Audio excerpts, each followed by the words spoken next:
Hi, everyone. It's my privilege and honor and joy to be interviewing today a woman who I consider to be the mother of 20th century herbalism. Uh, that's Rosemary Gladstar. She's been practicing and for over 50 years now, and the author of 12 books and several different. She actually initiated the whole symposium idea, and ultimately wound up with something called what was it, the World Symposium, International Symposium. That's it. Yeah. So you can't get, unless you go out into outer space and find herbalists out that, you can't get any bigger than that. So anyway, she's known and beloved in the herbal community throughout this country, and if you haven't heard of her, you should. And you should check out her books: Medicinal Herbs: A Beginner's Guide, Herbal Healing for Women, which is a seminal book, and Gladstar's Herbal Recipes for Vibrant Well-Being, and then I guess she's trying to even the gender thing out a little bit with Herbal Healing for Men. And anything else you want to say about yourself? You have a herbal retreat center and botanical sanctuary. Well, I did. When I moved to Vermont, I moved to a beautiful 500-acre wilderness. Actually, I was way up in the mountains, and I ran that as a wilderness retreat botanical sanctuary for around 30 years. But just a couple of years ago, I found a wonderful steward who has taken over the ownership and, just stewarding the land. And my husband and I kind of downsized and moved to a smaller place a little further north. So I'm not really running that center anymore. And I did have to say one thing about writing the book for men's health, because we would say, like, what do I know as a woman about men's health other than what I just read? And really, that was my whole point in writing it. I felt like there was so little literature available these days about men's health, and none of the men, only Jim Green and maybe Stephen Buhner, he wrote a couple. But other than that, for the whole amount of literature coming out, there was very little that was really encouraging men, So that was I kept thinking, if these guys aren't going to do it, I'm going to do it, and maybe it will stimulate them. So when are you going to write your book on men's health, Michael? Well, I kind of hope I don't. Yeah, it's not the most popular topic for sure. Well, no, I mostly because writing herb books is kind of arduous, and you're sitting in front of the computer a lot, and yet you're talking about nature and herbs in a field that's very, very contradictory to me and paradoxical, that I should be sitting here watching on a computer while my life is in herbs in the outer world. And I so know what you mean. I agree 100%. so anyway, I know you, Rosemary, from the very beginning when I was, and maybe my memory is a little fuzzy here, so you can help fill it in. But I was basically an herbalist in Santa Cruz, and I don't know exactly how you heard of me, but and how you heard of all the other herbalists that you assembled. It was a forest farm, wasn't it? And I don't know any of that. All I know is you said, come, and we all showed up. So essentially, I think most of us thought we were the only guy around wherever we were having anything to do with herbs. And so, like a mother hen, called all your pickaninnies to you. And we all came, and we were surprised to meet each other and delighted. And that is the history of the beginning of the mid 20th century herbal renaissance.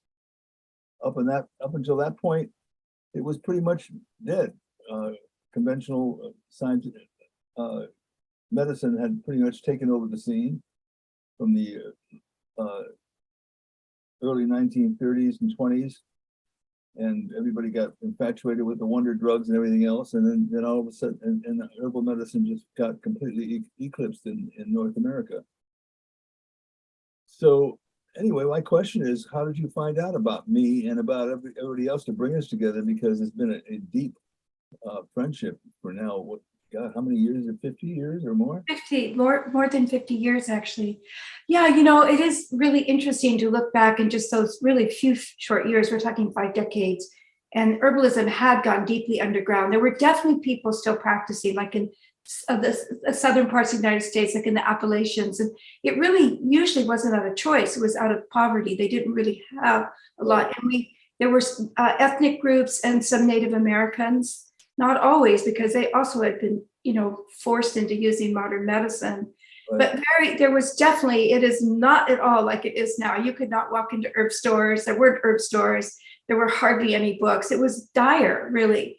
And what I really understand is that I really feel the earth was kind of pushing up. It was like we were all of us in our, areas where we were living, we're feeling this pulse of the plants moving through us. It was almost like time. They were coming up again, and we responded. And there weren't very many of us. That was, I think, the reason. I would hear of somebody, like I obviously would hear of what you were doing. You were living in Santa Cruz at that time, and I would hear about these different herbalists because I was running a little herb store. I think that was one of the things. It was sort of like a little hub in Sonoma County. I opened that up in 1972. And, people would wander in and they'd tell me about this herbalist there. And it wasn't like we had a big pool to draw from, right? And so I would send out these invites, and it was like calling the family together. I think we all had that feeling of, oh, there's somebody out who's as impassioned, who's like totally crazy nuts about this stuff. And yeah, it was an incredibly exciting time. And also, I think partly the excitement of it is that we felt like we were in service, which I think herbalists feel that way today still, but we also felt like we were, starting something new that had really, not new, but renewed, that had gone so deeply underground. It was this really exciting, pulsing time for us. And a lot more, I think, truthfully, I think there was a lot more acceptance of all of our differences and the different ways that people came to it. There wasn't quite as much judgment as we see sometimes now in the way that herbalism is practiced and stuff. There was just, when I remember those early events, and when I'm talking about early, I would say the first 10 or 15 years even, no matter who was invited, there was a space for them to be there. And, whether they were scientific or totally shamanic or, working in a very simplistic way, there was just this wonderful inclusiveness that was vibrating and vibrant at that time. And when I look at how herbalism is now, I mean, it's so exciting to see how it's become so accepted, how there's actually careers. I mean, that's the other thing. When we were starting, there was no, there was no thought that we were actually going to earn a livelihood from what we were doing. We were doing it out of pretty much pure passion. But today, people can actually start businesses, they can start classes, people are just interested, and so it's a really, it's a very different time. And I think in its own way, very exciting also. But I'm really, really grateful. And I bet you are also, that we had the opportunity to start when we did, that we heard that calling and we responded and said yes. Yeah. I had my own calling, but I didn't think to call other people from around the country because I didn't know anybody. And let's see, who were some of those people? There was David Winston and Ed Smith. Nam Singh, remember Nam? He was of course, yeah, he used to cook for my seminar also. Since yeah. And Christopher Hobbs was not in the very earliest, but like after 3 or 4 years, Christopher would come. Yeah. Dr. Christopher, he came to some of those early gatherings. Did he really? Yeah, he came to the ones out at Rainbow and Ranch. I don't remember being there when he was there. Yeah, he came to some of the early ones. And then a couple of the teachers who since passed, Rob Menzies, he would come often to the early ones. Yeah. And then Reed Worthington, he was actually at the very first gathering, which is in 1970, that was in 1974 at Rainbow and Ranch. Reed Worthington, he's passed away, unfortunately, many, many years ago. He was still quite young, but he was the original formulator for Celestial Seasonings. Right. So, I just heard about this man, and yeah. Oh, and Kathy Cavell, she used to come to those early gatherings. Cascade came very early on. Yeah, some of these people are no longer with us, but they left such powerful teachings, just. Yeah. Yeah. they still influence us today for sure. Yeah, well, so that was your role in the early days.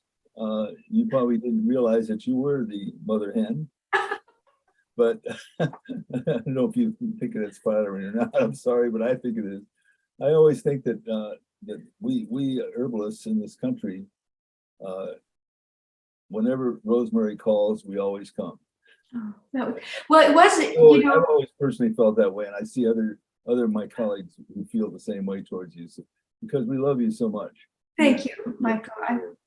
I feel that, that's helped me grow, is just the amount of support and love I've had. I think one of the things why it was that I would gather people, it was always, and I did the same thing when I moved to the East Coast. Like when I moved here, which it's been about 35 years ago, there were herbalists practicing all over, but there was nothing bringing them together. They didn't realize. And so that's why we started hosting the big gatherings out here. And it just created, again, this amazing collective support for one another. But I think partly when I think about why I did that, it was very natural for me, because as much as I love plants, I also really love the people who love plants. I just think they're I've always said the best part of herbalism is the herbalists. It's just amazing. They are like a really incredible, usually incredibly brilliant, usually very talented, like Extremely diverse and politically all kinds of different directions. yes. If we get to talking about herbs, we're all one. Yeah. And you pointed that out many, many times, and I've always seen that myself in any herbal gathering. People I've been at odds with, philosophically or in any other way. As soon as we start talking about herbs, it's all gone. Yeah. And of course, I think it's because herbs are our birthright. I mean, we evolved with them. And it's just deep in our DNA.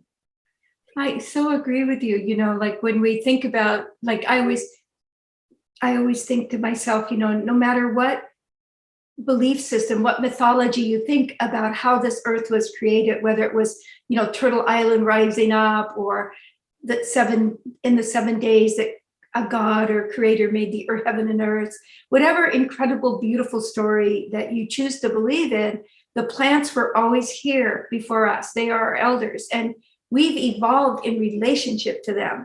And when you really get that, which you do when you're a plant person, because you're rooted with those plants. When you really get that, it changes the way that you relate to everything on this earth. It's because when you look at them as our elders and what they have to teach us, it helps us live better as two-leggeds, right? It helps us live better as humans. And the other hallmark about you being so apropos of all this is just your grace. You just emanate grace. Any group that you're with, there's always a welcoming feeling and a gentle feeling, and we're always feeling, whenever you're there in the center of the big circle, we always feel we're one. And you have an ability of really, really doing that. You may or may not be aware of it, but we certainly are. And thank you. So, anyway, that's a part of a very meaningful beginning to all of us. I hope those of you who are watching this will allow us to have a little indulgence here. Because I knew talking to Rosemary was going to be a large part of going down memory lane for me, and fond memories that have stuck with me. So I don't know, as an herbalist, how you would describe yourself. I think you're part of the wise woman tradition. That term has been thrown around. I don't know if you call yourself a wise woman. I think you're too modest to do that, but you are a wise woman.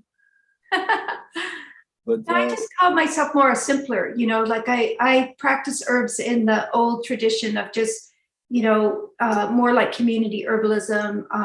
I never have considered myself a clinical practitioner. I mostly, primarily have been an educator, and I have definitely worked with people individually, but it's more like people stopping by, the neighbors knocking on the door, phone calls late in the night, somebody's sick. Like when I first moved to this little neighborhood that I live in now, I actually, there's just only maybe 20 other houses on this street, but I immediately made little packages of tea and put little notes and went to everybody's door. I'm an herbalist if you need anything. And when COVID happened, I did the same thing. I put a whole collection of teas together and a little sheet of, here are some herbal suggestions that may be helpful to build your immune system, and that I have a big stash of herbs, right? So that's kind of how I practice. It's in that old community play. It's the way my grandmother practiced. She was an Armenian herbalist, and she was always available to her neighborhood and her family. So it's been my mission in my work as an educator as to try to bring herbalism back to the home, as a home practice, and then to support, really support the idea of clinical herbalism and integrating with our modern systems of healing. But my own personal role as far as a healer is to just take care of myself, my family, my community, and the friends who need that help.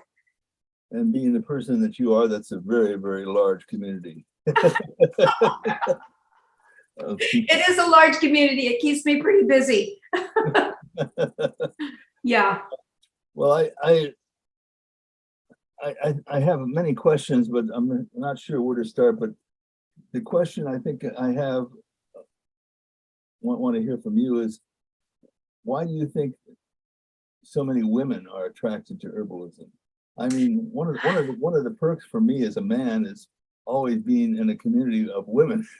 Whenever there was a class, it was like 95 and 98% women, and most of the people who sign up on my course are all women.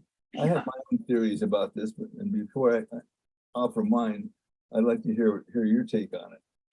Thanks, Michael. Well, I think for one reason is very practical. I think there's two tiers to this, and probably many more I haven't thought of, but one is just the practicality. Until very recently, there really wasn't a career. Herbalism wasn't a career. It was something you did as a passion. You did it as your side. There wasn't you weren't going to make enough money to take care of a family, to make sure that your family was well cared for and your kids could, so for men, they were raised really to think about, if they're going to get married, they're going to be thinking about, earning a livelihood. And because it wasn't a career, we do see some men, of course, there's a few men who went into it early on and created wonderful careers, but it wasn't really known as a career until really recently.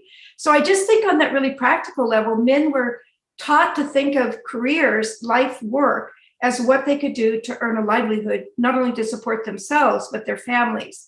Women were generally, and I hate to put us into this, category, but it was true. You were thought you're going to get married and have kids, stay at home, take care of your children. So then you could dabble with herbs on the side, So that was kind of until really recently in history. I think that was one of the reasons. The other is the answer that I feel more at home with is that herbal healing is really a very yin, so not feminine in the sense, but it embraces the feminine qualities of intuition, of trust. You're never really trying to necessarily force somebody, to get outcomes. It's more trusting the process. It's a much more fluid, emotional, trusting kind of way of your working with the plants, allowing them to do their physical, spiritual, emotional healing within. And so it's not to say that you can't be a man and have all of those traits, but it's inherently kind of bred into women. It's a much more, I like to say it this way, maybe to simplify it, it's a much more lunar influenced work, herbal healing, and where allopathic medicine is definitely much more yang. It's based on those principles that are yang, and it's much more solar influence. So that's kind of why I see that I think we'll see more and more men stepping into it, and taking it on as a career, especially now that it's become, so for better or worse, so mainstream. Yes, I agree with all of that. And my own way of putting it is that I think that women have been held down for so long. And I always think that women are the natural healers. and men are the comeuppance healers. Uh, I don't know. I'm not sure. I know we have a role to play in this, but there's a lot of mind stuff that happens when men get involved in the herbal. But when women get involved in it, there's a whole lot of other kind of psycho-spiritual aspects that enter into the whole process.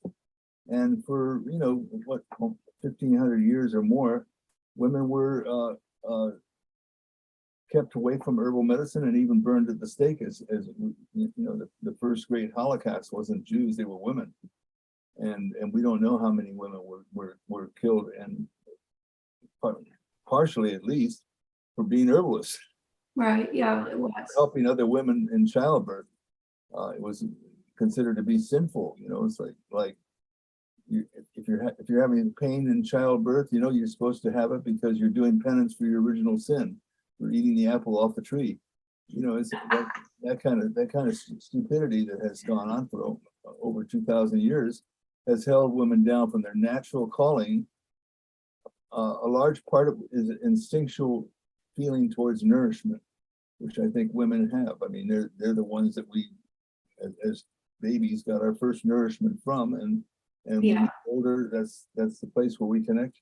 Most of the people connect with their mother. It's too bad if you don't have that relationship in your life with your mother to feel that way. But I certainly do in my case, and so mother equates with, to me, a sense of support and nourishment that is very foundational to everything that my life is about.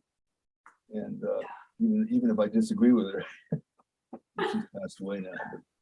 But so there's that, and it's like all of a sudden the door opened up, and there's an avenue for women to actually have a voice in the calling which they're most suited for, which is herbal medicine. And herbal medicine to me is a feminine phenomenon. Yeah. It's part of the nourishment cycle of the earth, feeding us. That's Mother Earth. And so I feel that that's part of what it is, and I'm just basically kind of like guiding and supporting that and enjoying it. And so you've been that kind of a healer and committed to it from the very beginning. Your idea of being a simpler and trying to emphasize home herbalism epitomizes the very essence of a woman's entry into herbal medicine, I believe. And so anyway, I'm grateful that you have that role also, besides being the mother of mid-20th century renaissance of herbal medicine in the world. And so where do we go from there? Talk about, oh golly, I hate to talk about healing and patience and herbs, but I noticed when I glanced at your woman's healing, there are certain herbs that pop up a lot in your formulas, which actually do in mine when I make an herbal formula, and that is especially dandelion root. Oh yeah. What is it about dandelion root for you? Chinese medicine has a special idea of dandelion root, which is actually, when you look at it, it's very much like we look at it, but it seems to be very special to us. And dandelion happens to be my wife's favorite flower. Oh yeah, oh, it's wonderful, Leslie. Yeah. I remember one time we were at the International Herb Symposium. I'll get to your question, but I know you'll love this story. I don't know if you were with us at this time, but I usually would have a little event for all the teachers the day before the big conference would happen. And at this particular time, there was maybe around 40 teachers from all over the world. And I had taken them to the Arnold Arboretum to meet with Dr. Hu was that very famous Chinese herbalist, very elderly woman. And she'd been a professor at Harvard and now was the curator of the Arnold Arboretum. So she was our guide through this incredible arboretum, right? So all these teachers were just so impressed. These were the teachers of the teachers learning from this very wise woman. So she showed us, huh? Where was this? Doctor Who. She was, it's WU, I think, and she was had authored all kinds of. No, I mean, where did this happen? Oh, at the Arnold Arboretum in Massachusetts. It was at Harvard University. Yeah. So, yeah. And so we had finished the walk, and I have a photo of this. I'll have to send it to you. But Dr. Who is sitting, resting on this big, huge limb of a oak tree that was kind of like a bench. She was just sitting there, and all of the herbalists are facing her. And Cascade asked the question of all, Dr. Who, of all the herbs that you've showed us, all the magnificent trees and plants you showed us in this garden, which is your favorite? And she goes, without missing a beat, she goes, dandelion, of course. Oh, no kidding. It was just amazing, because we had seen like, what, 200 or 300 of some of the world's most beautiful, rare plants. And she's like, dandelion, of course. So I think the reason that we love dandelion, well, there's so many reasons, and we probably all have different, but for me, it's because it's so brave and so common and so exquisite in its commonality and vulgarity. It just is this super strong being that radiates the light of the sun in that beautiful sunny flower, and then sends these incredible roots down to the earth and gathers up all this healing energy. And it's stronger than Roundup and all the terrible toxins it pours on. It just will keep coming back no matter what. And I think that's one of the biggest lessons I learned from it, is that it doesn't matter what gets rolled over you, poured on you, whatever is happening, just you keep rising back up. And not only does it rise back up, it rises back up with this radiance, It's not going to let anything keep it down. And it not only has the power for itself, it stores enough energy that it not only can keep coming back, but it also has enough to give out to all the community members. So, and like in California, in most every place I've traveled in the temperate worlds, I find dandelion growing, but never have I seen dandelion growing like it grows in the Northeast. That means that this little plant, this little flowering yellow plant, survives like minus 30 degrees weather. It just comes back. It's amazing. Right. Yeah, everything about it. I love, like Leslie, who's an incredible herbalist in her own right. I also just love everything about dandelion. I see it and it makes me happy. Yeah, dandelion has always been one of my favorite. Also, I have to say.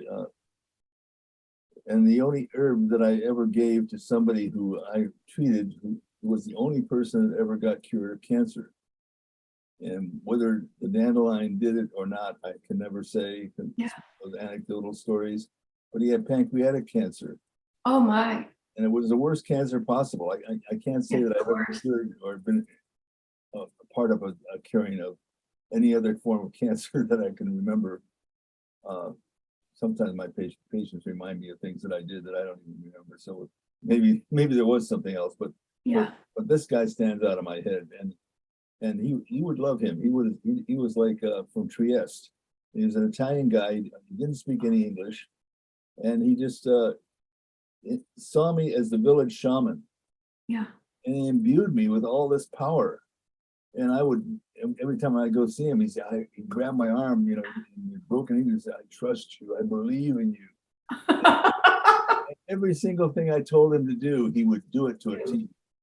Yeah. And his family brought him to me and said, well, you've been diagnosed at Stanford with cancer, and you have just a few months to live, and they wanted to do a resection on your gallbladder to help relieve pain in the last days. And the guy probably didn't understand what the doctor was telling him, but he said thank you, but no thank you. And they took him away and they brought him to me and said, well, whatever you can do to help him, go ahead. So I said, so I took his pulse and I said, I think some liver issues. I knew he loved to brew his own wine, and he had his own homemade still. And he gave me all the grappa that he had, and I used the pictures. And a year went by, and because I like Dr. Christopher, I had a habit of forgetting who my patients were. They like Dr. Christopher used to say, somebody could walk out of the room and come back in, he would know who they were. And I had the same experience with, Yeah. with my patients. I think it's a defensive process myself, but Yeah. anyway, over the course of a year, I completely forgot he had cancer. I just treated what I saw. And dandelion and burdock, those two herbs were always in the mix every time. Never, hardly ever any complicated Chinese or Ayurvedic stuff, exotic stuff. And a year went by, and then the doctors from Stanford were calling him. I wanted to know what was happening. They wanted him to come in. They wanted to examine him. They took him in, and they couldn't find a trace of cancer in him. And, That's amazing. Yeah, that's an amazing story. And you know, a story based on faith as well as herbs. And as you epitomize and know, faith and belief and herbs all go together, even though science maybe doesn't like that too much, but I think it's true. They just don't understand it, you know. It's a different kind of science. And yeah. So was Juliet also into that kind of mode of psychosomatic, I guess it was the masculine kind of word we use for it, perspective on herbal healing, or was it very factual for her? She was very Juliet de Berkeley-Levy? Juliet de Berkeley-Levy? Yeah. Yeah. No, I mean, she had an incredibly deep personal relationship with the plants. I don't think she ever saw any separation between their spiritual ability to heal and their physical. I don't think those discussions ever even entered her, you know. She embraced it in the way that it's, you know, they were like beings to her, you know, like, and she also was a simpler, you know, she did travel and she learned a lot of plants from the different people that she traveled with, but she had just a few favorite herbs that she loved. And it's interesting too, as she got older, she really wasn't interested in trying new herbs and stuff. She loved those old herbs that she had built relationship with for the last 60 or 70 years of her life. So, you know, I remember one time when she was staying with me, she'd been traveling. She was just coming on her way from the Azores, and she had a horrendous, the worst case of shingles I've ever seen. She was already in her maybe early 90s, late 80s. So she was quite elderly, not in the best of health. And I really didn't think she was going to make it. You know, she was so sick from it. But so I was trying to give her some of the herbs that I thought might be helpful, and she would not take them.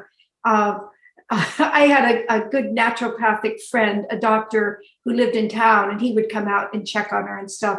She would instruct me, you know, she's like a lot of herbalists. She was very strong-minded about what she wanted and didn't want.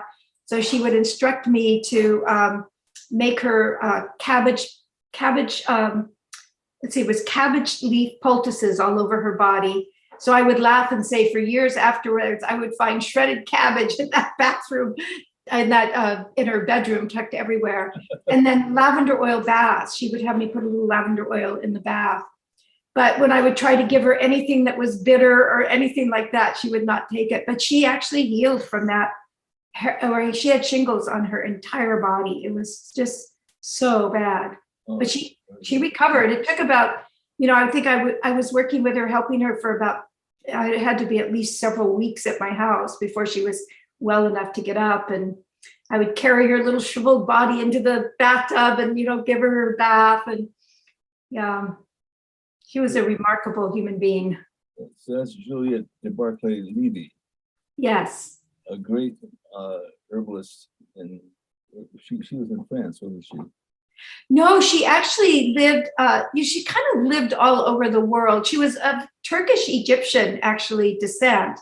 But her parents, when she was quite young, had moved to England, and they were very high society. And she was raised like in, you know, with servants, but she really was lonely, she said, and she bonded with the animals, with her pets. And then when she was very young still, she decided as soon as she got out of, you know, not elementary, but high school, she wanted to go to university to learn to treat animals. And when she went to university, this was in the 1940s, by the way, so it was quite a different era at that time for even for a woman to go. She hated what she saw, how they were treating the animals. And she decided she wanted to go and learn from people, the farmers, the gypsies, the Roma people, the Native Americans, how they treated their animals. So she traveled all around the world and then wrote her famous book, her first herb book, which was a complete herbal handbook for farm and stable. That's right. And, and she really became, she's very, very well known in the herbal world, but she's far well more known and just honored in the dog world. Really? Because she started the whole, natural food movement for animals. Like if you read any of the early books written before, say, 1990s, that were on natural treatment of animals, even before 2000, I would say, all of them will have tributes to Juliet for her work with animal care. And her Afghan, is to take this another step, but she bred a special breed of Afghans that were called the Turkoman Afghans. And her Afghan was the only Afghan that won Best of Show at Westminster Woods and was the only dog ever on the front. I'm so sorry, I can't remember if it was Newsweek or Times, but I saw the issue. She had it, and her dog is on the cover of that magazine. Oh. Amazing. Yeah. For any of our listeners who aren't aware of her work, there's a beautiful full-length movie made of her life. I call it required for anybody interested in herbalism, and it's called Juliet of the Herbs. You can get it on Netflix, I'm quite sure. I know it's available online, but it's the story of herbalism and also the story of just an incredible woman's life. Yeah. Right. And there were some other very important women in my education and on my herbal path, and certainly I remember the first one was Norma Myers. Oh yes. I call it the wild woman of the North. She was too, wasn't she? My God, that woman! I mean, oh, couldn't believe it. Anyway, I traveled. I heard of her when I was living at the Black Bear Ranch in the hippie commune that I was living in Northern California. When I finally decided that I needed to find somebody who knew more about herbs than I did, so I could actually be more effective in the community. And so I traveled all the way up there, and I wasn't studying with her. She was presenting Dr. Christopher, lo and behold, and that's where I met Dr. Christopher. Yeah. And his apple juice fast and cayenne pepper routine, which he had. I don't think there's ever been another herbalist like Dr. Christopher. No. A huckster and an incredibly beautiful human being who could inspire everybody to do whatever he said on the spot. So true. So the first night, he scared the living bejesus out of us, and the next day we were all with the apple juice swilling down teaspoons of cayenne pepper because he said that this is what you needed, and I still think it's true. Actually, I cured myself of a terrible cold in South Africa recently with some cayenne chili that happened to have been there, and Yeah. I hadn't used that stuff in decades. I thought it was beneath me to use that anymore, but it really worked. Yeah. So Old wisdom, it always works. So Norma Myers, was she an influence on you also? Oh yeah, I think. Well, remember again when we go back to those early years, there were only a few elders that were available, and we all just glomped onto them, when we heard that there was an elder who was open and willing to teach us. So, and you and I did that wonderful trip that time. We went up the train, we went to her island. Remember that? And we were. She had that. I tell that story all the time. It was amazing. Rosie on the reservation. Yes. Remember Rosie? I do. That was one of the most profound lessons on Indian Native American herbalism I ever had, and I talk about it all the time. Do you remember what happened when we went into Rosie's hut or house on the reservation in the island? She was brewing up several kettles on the stove of red. Is it red root? Tree bark.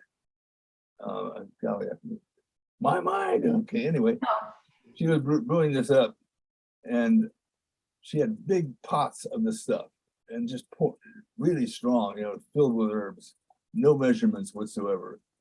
And she said she just drink that all day long for arthritis and rheumatism. And then people would knock on her door and come in and get a cup of it from all quarters of the reservation, because they knew that that's what she was into. And so Native American herbs doesn't measure anything. Why do you have to measure if you got so much everywhere? yeah. And so the first lesson is use a hell of a lot of herbs. That's the first thing about native herbalism, and I found that to be true in Africa also when I visited an herbalist there. Dosage means nothing to those people. When they find an herb that is really good, they just take it until, regardless of the taste, until they feel better. Period. And then there was Grandma Bessie Tripp, who lived a Carrick Indian, lived in Northern California, and her big herb was princess pine. And she'd have me go up into the hills, and I'd bring back big brown bag full, plastic bags full of princess pine. And she put it on the stove, and she blew the whole thing up all at once. Yeah. In aluminum pots. Yes, that's right. Without lids. And she can it. She can Oh. it. Nobody ever talks about canning herbs, but she can this stuff. Wow. And she'd drink it every day until, it controlled her congestive heart failure, something you never see in the books about princess pine being good for congestive heart failure. But, after all, it is a diuretic also. So yeah. And it's bitter, and bitter Chinese medicine says goes to the heart. So, okay. But that's all rationalization after the fact. So that trip that we took, and then there was, what's it, Soloho. Oh my God. Remember, I think we were traveling with Soloho. I don't remember. The Hopi medicine man, and he was telling jokes all along. You don't remember that? I don't remember him. No, I remember the rest of it, but that, no. Yeah. Anyway, I won't go over that one, but he was like, he defied this whole idea of the solemn medicine man. The medicine men are jokesters. They're coyote characters. They're not solemn and serious and medicine man. He had more jokes than anybody I've ever met, and it was the riotous time that I had traveling up north with him. But Norma Myers, she knew most of the plants up there. I mean, she could get in any area, and she knew all the plants around. And her specialty was cancer. Yeah, she really, really helped so many people. One of the things I remember about her is that people would go.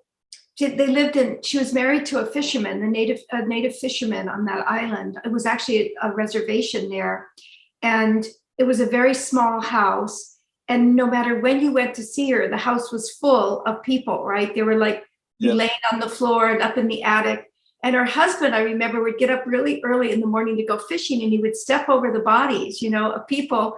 He was the kindest man. He was so nice. But Norma just would accept people, anybody who needed to come either to study with her or for healing. She was just so generous with her time and her knowledge. And the other thing I remember, she never taught she talked a lot, but she didn't teach by talking. She taught by showing you. It was that old-fashioned method. So like when she was going to show us how to do enemas, it was like she grabbed somebody and put them on the floor and pulled their pants down and was just showing you, butter this thing up like this, and you just put it in like this. And I still think of that poor young man who was it was like, oh my God, I was so embarrassed for him. But everything was showing us by doing. You want to learn how to do this, you have to do it. Right. So yeah. And it's so different from the way herbalists are taught today, isn't it? It's very, very, very, very different. Yeah. Yeah, and I think there's something missing in all that. It's also missing is the fact that we didn't go into it with the idea that we were going to get rich and make a career out of it. And today people actually go into it with the idea of making a profession, and it casts a very different kind of aura about how herbalism operates and what it is. That's one of the reasons why I started a free clinic. I just wanted to get down to basics, barefoot doctor. You got needles, you don't have to spend $200, which is what I charge for a clinic. So I do a free clinic where you don't charge anything, and you just go in and sit in a chair and put some needles in and work magic with people. And so I think that that type of herbalism is the one, that type of healing is the one I most favor. I love to help people, and I get delight every time something I do seems to make a difference in someone's life, even if it's just for a little while. Yeah, it is wonderful. I was so happy to hear that story of the free clinic that you started, but one of the things that I do like to know that people can choose this, can actually, for all the young people who are thinking about, or older people even who are thinking about, herbal practice, and that they can do it for a livelihood, I think is a blessing, because one of the things that we were graced with is that even though we didn't start with that as an intention, because we were hardworking and innovative and creative, and because we sort of created that career, it allowed us to be able to do things like start free clinics, etc. You could do that because the herbs have served you well as well. So I'm so grateful for that. But I also realize the reason I can do those things now is because I was able to earn a livelihood from my work. I didn't ever expect it. I know my parents were very worried about me. They loved seeing that I was happy doing what I was doing, but they kept waiting for me to do something that I would actually be able to provide for myself. And I felt like I was able to create a career around me and make it work. So to me, I see it as a good thing, and anybody who goes in, or I would say for most everybody who goes into herbs, if they're really working with the plants really infuse them and begin to train them how to be really good herbalists. If you're working with the plants themselves are such powerful messengers that they're going to deliver their message, and you're going to find yourself usually falling madly in love with them and really recognizing them, as we were saying earlier, for being those incredible spiritual beings that they are. Right. So, I think we need to get back to the idea that our life's work is a vocation, not a profession. Yeah, that's good. That's beautiful. Yeah. Because it's a calling. And when the calling happens, you have to forget about all these things of how am I going to do this? Because if the calling happens and you follow that, I know in your experience and in mine too, and all the other herbalists I know who are now accidentally very successful financially, because they heeded the calling, and we're still doing the calling, the original call, and it puts you on a path, and then things start being provided to support that. But the real key is to focus, to stay on it. In other words, don't be a butterfly and just go from this one to that one to that one, unless you really have a reason for changing. It has to be a true calling that really allows you to persist. Sometimes against all odds. Yeah, so true. What's another favorite herb of yours? Well, nettle, which is so funny because it's become so popular, right? But I've been an advocate for nettle for the last 50 years. And when I first, would talk about nettle, everybody was like, you've got to be kidding. But I do have to share, one of my favorite stories about nettle is actually connected to Norma Myers, because so I grew up on a dairy farm in Sonoma County, right? And nettle was not a plant that you like as a farmer's daughter, because it would grow in the fields and you'd be out there, and I would be riding my horse and get bucked off and fall in a patch of nettle, and I'd be like, all full of those welts. As a child, you just learn to avoid that plant. So as an herbalist, I began to respect it. And by the time I got to Norma's for the first time on her island, I had already developed a love affair with nettle. And I had arrived at her place on the ferry. It was quite late at night, or not late at night, but it was late in the day. And I was really hungry, and I didn't really want to ask her for food. She was generous enough to, house me and everything. So I had noticed when I came into the house on the porch were the gathering baskets and the gloves. So I went out to harvest my dinner. I put those gloves on, I had the basket, the scissors, and I went out. There was an enormous patch of nettles growing outside on the side of her house. And so I went out to collect my dinner. And as I was collecting those plants, I heard as clear as English, like English words going, take your gloves off. I was startled because I've heard plants speaking to me all my life, but never in English, right? They just speak the hidden language of plants, right? You know what they're communicating. This was and I was like, no way, I'm not going to take my gloves off. And I kept picking with my gloves on. I heard it again. I heard it 2 times. The second time I took my gloves off and I learned one of the most powerful lessons. I still get tingles up my spine. I started picking with my hands. My hands welted up, they got really hot, and I kept picking. And then my hands became like, I feel like I could have laid them on anybody and they would have been like these incredible healer's hands. Wow. The sting actually left, like the best antidote for nettle rash is nettle juice, right? That's how I learned that. I learned it by actually picking them. And then I also learned that night that if I picked them with a lot of consciousness, just tenderly, they never stung me. It was only when I was like, chopping them or grabbing them. If I just with those prayers in my fingertips, just let my hands be the prayer, I didn't get stung. It was like, really, it changed my whole relationship with plants, that encounter. Yeah, nettles has become a very important herb in the Western herbal tradition in the West. And again, it's one of those things where a plant can be so common that people overlook it. Like dandelion or burdock for that matter, although burdock is eaten in the Japanese tradition, it's not so much in others. And plantain is another one. Yeah, another one. Powerful healers. And there seems to be an intelligence behind all of that, doesn't there? Oh, there is. And we know what it is, Yeah. you and I, but maybe other people don't. That is, the plants are talking to us. They're telling us what we need to be doing here. And they're telling us, you have all these problems, you need to turn to us. You have all these problems. I'm not going to go away, dandelion and plantain says. I'm going to come right through the cracks of your cement. You have to look at me and you can try to exterminate me all the time, but I'm going to be there to remind you over and over again that this is where you need to be. Yeah. And plants do have intelligence.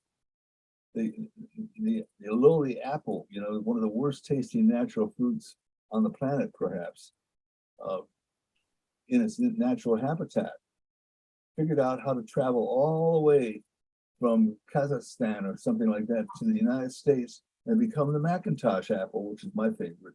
Wow. And they encourage us to hybridize them and take care of them so they actually have a way of traveling plant time all around the world and experience the world from different areas and put us through their service. And I once collected a whole thing about flowers and their healing properties, and how do flowers almost every ornamental flower has a healing use.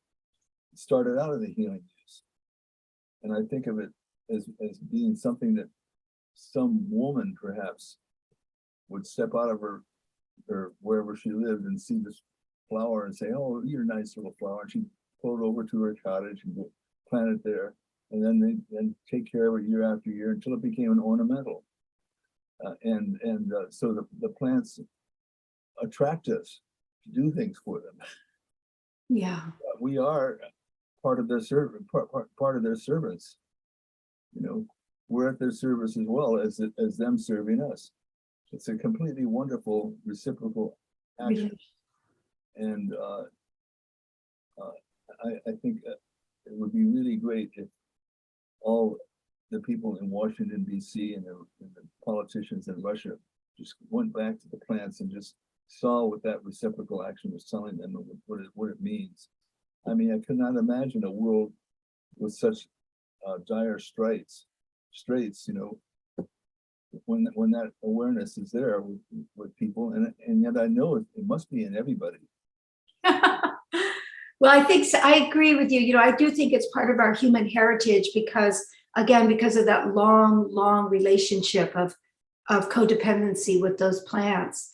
But I also feel that some people have that green blood, I call it, that runs through them. You know, like through generations, there were usually a family member that had that spark. You know, they just had that connection with the plants, and that's been passed down through time. So even though I think that all people have that, you know, have an inherent relationship with the plants, I do think that it's stronger in some people, you know, and we all have different things that we're attracted to and learn from in nature. Some people are really attracted to the stone people and some to the birds, and you know, it's all related. But for those people who love plants, those plants are their connection, their most direct pathway or connection to the great web. You know, it's what allows us to see our relationship with the whole.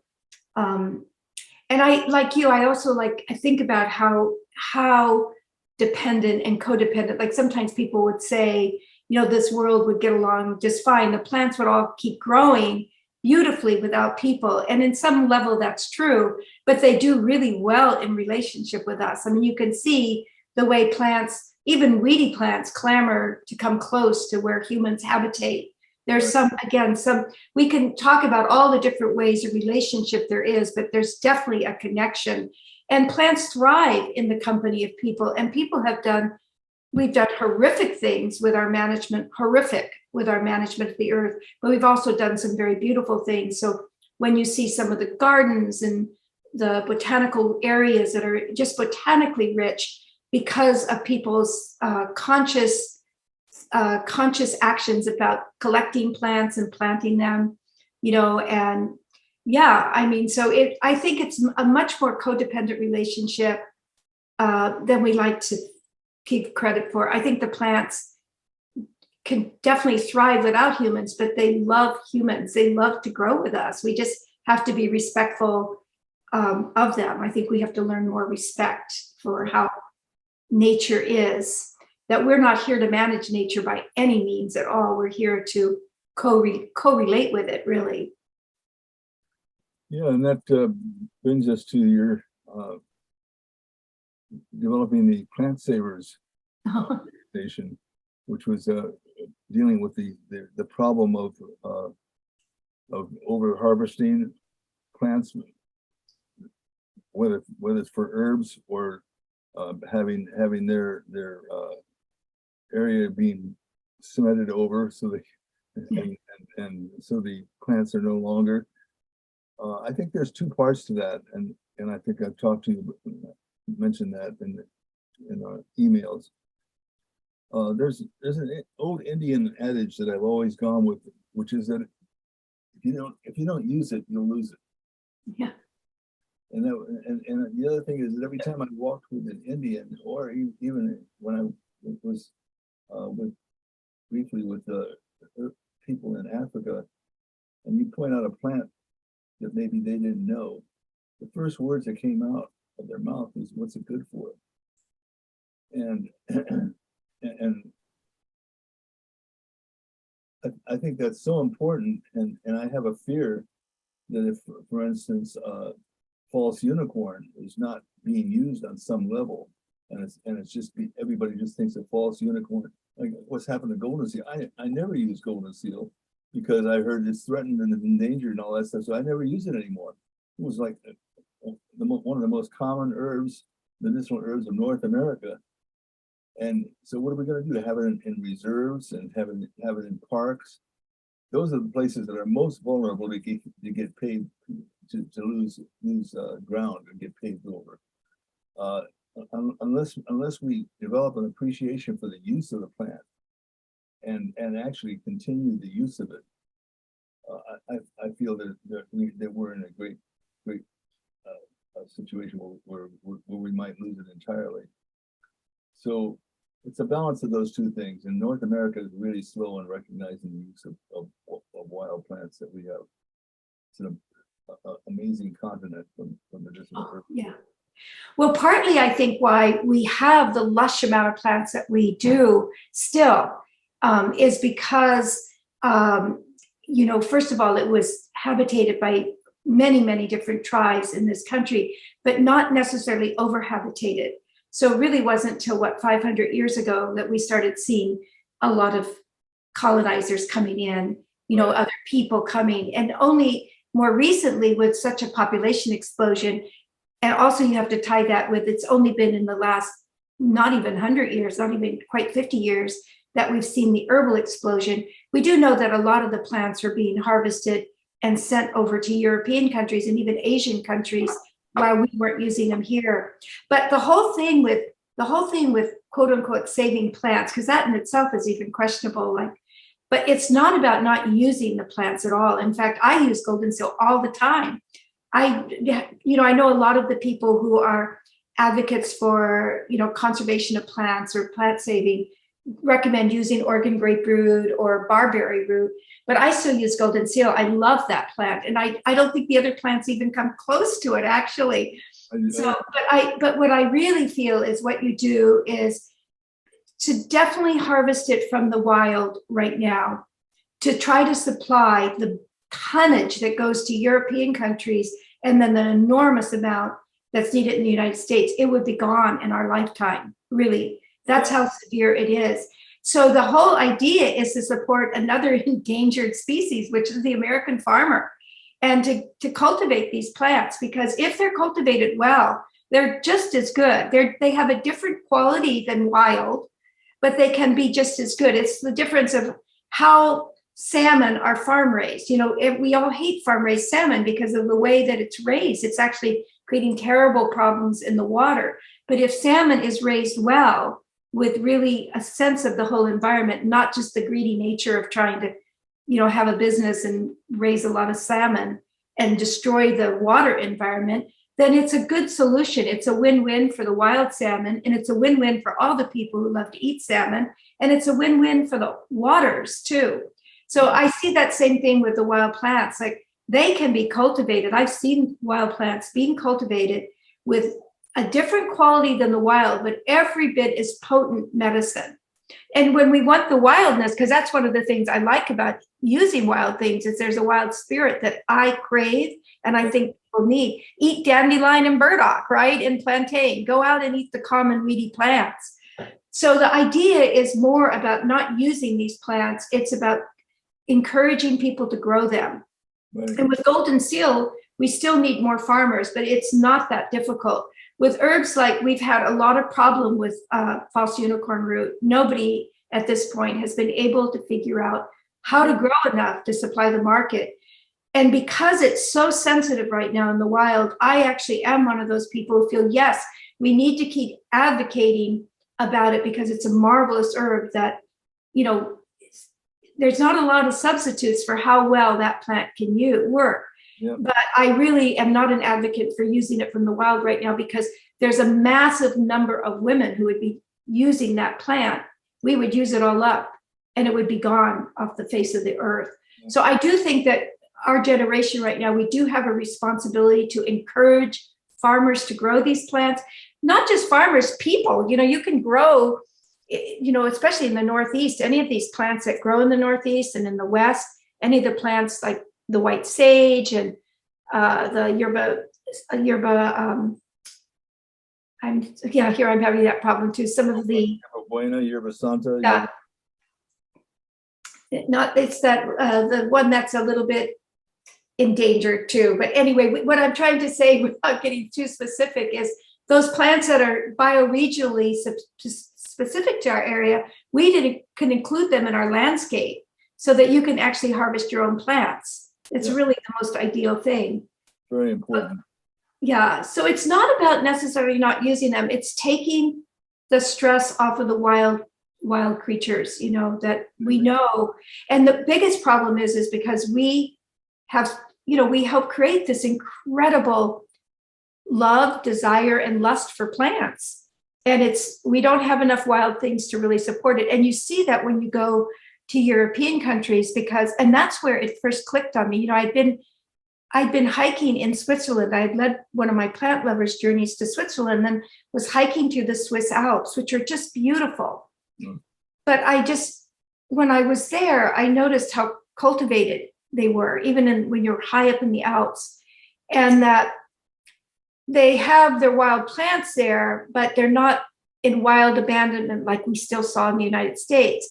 I came home to my beautiful wild retreat that I live at, that beautiful wilderness. And I was just looking at how nature, just like the trees fall and they decompose and all the plants are just growing up, and it's a mess, but it's a beautiful natural mess that nature makes. And I realized then that here I was in the heart of land that there should be all the golden seal, there should be ginseng, there should be black cohosh, blue cohosh, all of these native plants, but I hadn't been able to find them in my woods. And that's when it first hit me. Oh, these plants that should be here are not here anymore. And we need to be paying attention to that, because in Europe, where they've been harvesting pretty consistently for the last 500 years, they don't have them anymore. They're gone. That's why they import them from the United States, because they have the common weedy plants, but they don't have very many of their specific medicinal plants anymore. Yeah, there's a couple of problems that are reasons for all of that. One is the lack of demand doesn't inspire farmers to grow them, and then when the demand actually comes up, the farmers don't get hip enough to actually say, well, we got to really get into this. So what happens is that the industry, which drives the popularity of plants, narrows its interest down to a very small number, and most of the an herbalist, at least in my experience, needs to know a lot of plants, plant and to only work with the herbs that are common in commerce, Western herbs are common in commerce, is very limiting. It would be to me anyway. Maybe other people might feel differently about that, but so we don't get enough of a crop of golden seal, for instance, that we can include it in our formulas, in our everybody can include it. We just don't get enough of it, and it's already out overpriced because a few people are growing it and selling it for a lot of money. So coptis is really common in China, and every time they value their herbs from the very beginning. We don't, this continent for some reason has not given value to its herbs. I always say the fact that almost every country that I know in Europe has stamps that show their medicinal herbs. Stamp collector, and there has never been in North America, and I've actually written to the Postal Service, why don't you have stamps that have the medicinal herbs on the stamps? Oh, we need to start a movement. I think that's wonderful. Michael, we should get a whole lot of people to write to the U.S. Postal Service. Exactly. And, but they wouldn't dare do it because they'd be bumping it up against the FDA and the Medical Association for recommending herbs as medicine. And they're still so intent on trying to say that they're worthless. So it's sort of a catch-22, and for that reason, I think that we all have to nurture a little bit of the outlaw in each one of us. We cannot. I always knew I was an outlaw from the very beginning, and you can't let laws are made to be followed, and they're also made to be broken. That's why you have a law. As long as you have a law, you can do either one. You can follow it or break it. And there are some decisions that need to be made at different times in a person's life when you need to break a law, like the law of practicing without a license, which I did handily a lot when I first started. Yeah. And you did too. So still am. We still are. And we got a lot of followers, so it's too many for them to prosecute. Well, anyway, I could go on with you for a long time, and I think, and I have a fear that we might lose our audience from this. I've sort of been doing these interviews with people who I really respect, and have been eager to have you as one of these. And I have David Winston now, and Christopher Hobbs, and Roy Upton, and Phyllis Oh. Light, and I've got Sean Chell on coming up, Oh, wonderful. and Todd Caldecott, Oh, and so we pay for the editing of these things, and we're putting them on YouTube. And I sort of think, oh, what am I becoming, the Joe Rogan of the herbal world for a while here? But I'm having a great time. You know, it takes nothing to come and sit down at the computer again, and just talk to my friends about herbs. One of my favorite things to do. So thank you so much for making yourself available for this. I've loved it, Mike. I was just honored that you invited me. And yeah, it's nice. It's nice actually to sit down. I don't even mind that I'm sitting down in front of a computer. Feel like I'm just sitting in front of you with a cup of tea and telling good stories. So thank you so much for inviting me.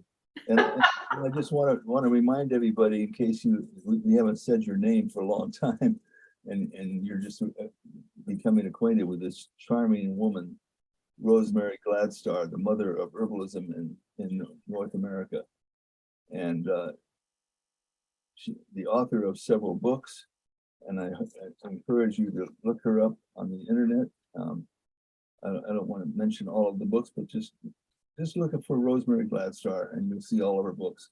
And I think you'll be as charmed reading them and seeing them as an entry for you in herbal medicine. Thank you, Rosemary. Thank you, Michael. Good to visit with you. God bless.